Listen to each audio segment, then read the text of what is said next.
All right, traders, doing a review of my day. We are at Monday, September 22nd on the NASDAQ. So I guess first things first, I'll kind of go over my initial thoughts on the day, bias, etc., and then I'll show you where I ended up. And ultimately, I rolled in today knowing it was a no news Monday. And so knowing that, I knew a couple things. I knew that there was a significant chance of low probability conditions and or no setup presenting itself. But that said, I went in and checked out the bias, and so on the daily time frame, I was kind of anticipating some potential delivery down into this fair value gap that was created with Friday's candle, and then likely for a continuation to new all-time highs. And then on the 4-hour chart here, I saw that this 4-hour 2 a.m. candle had swept liquidity. So then I was kind of feeling a little mixed. I was like, well, it could be bullish, but it could also come back down to this inefficiency here before carrying on. So kind of had a similar vibe to the daily chart. I was like, I was seeing it as either, I was starting to see it as either way, but would prefer a sweep down into this inefficiency. But then on the 1 hour, I came to the 1 hour and I saw the 1 hour had rolled over into this fair value gap, closed below at 6 a.m., and then closed above at 8 a.m., and there was a bullish SMT. So that kind of gave me the indication that, well, maybe price is extra bullish and it's not going to come back down into this gap, and it's going to be respecting higher time frame PD arrays, a bullish PD arrays.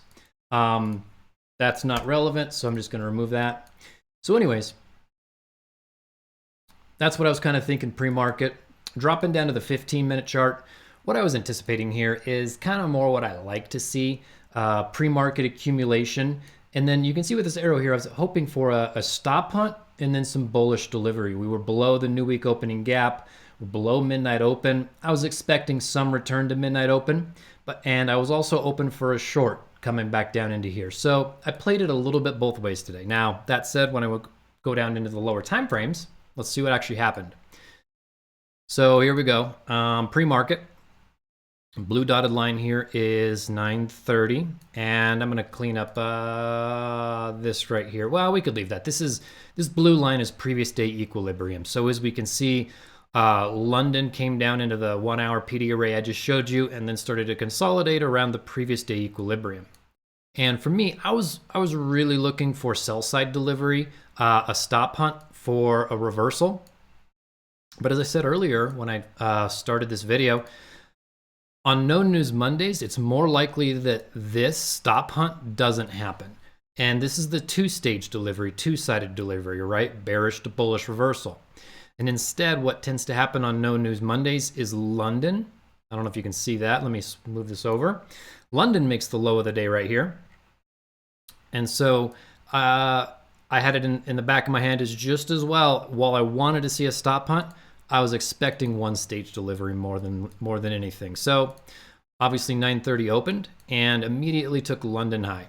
Now I thought about shorting that. I wanted to see more, but I didn't because I couldn't get a 5-minute confirmation. I think one of my mentors actually took this short here. I saw a few other people might have taken shorts in here.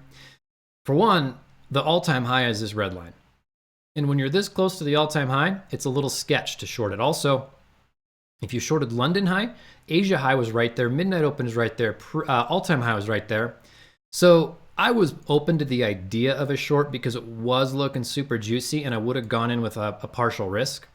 So I didn't take any action in here. And then as I was not taking action, I saw a continuation model, right? This stop hunt and an inversion right in there. However, for me, I haven't been playing this continuation model in a while, mostly because I haven't seen it since like spring. In the springtime, we were getting a ton of these continuations, and I was playing them like into a 5-minute fair value gap and then a continuation. Now, in this case, it took the London liquidity, so that was kind of sketching me out. Yeah, I didn't know if it was going to want to go all the way up to Asia high, but I just sat on my hands, and what we saw all the rest of the session was basically just one-sided delivery. And up in here, I noted that at this point, here's the all-time high. There were no more targets to long at. I could come up with maybe some standard deviations and Goldbach ranges, But I decided to shut down the stream. I didn't feel like I was going to have a long setup for at least another hour. I was hoping that if anything, if we went back to like the 15-minute chart here, and this is where these drawings came from, I was hoping for a retracement back down into discount. But what ended up happening is things were so bullish, and I remember this from the spring in price action. So I'm just realizing today that this cycle of price action is currently returning. For how long, who knows? But ultimately, what I'm getting at is, in the spring, I wasn't expecting deep retracements. So I'd be willing to long in a 15-minute gap like this, for example, and I wasn't expecting price to come back down into even equilibrium of the range. And so that's kind of what we're seeing here today, and I've seen that a little bit more lately, so I'm keeping an eye out for that.